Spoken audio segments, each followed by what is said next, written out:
माणूस आला तर काय करणार साहेब?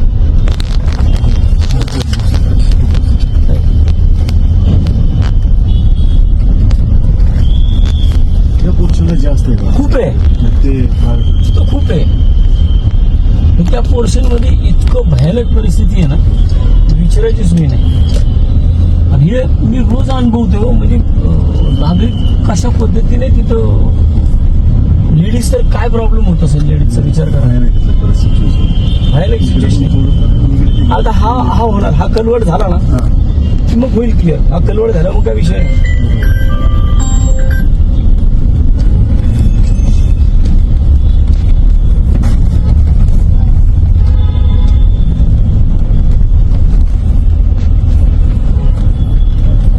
सगळ्या बसेस इथं आल्या, प्रायव्हेट गाडीवाल्यांनी हे अक्वायर केलं. खूप फरक पडला साहेब इकडे. खूप पार्किंग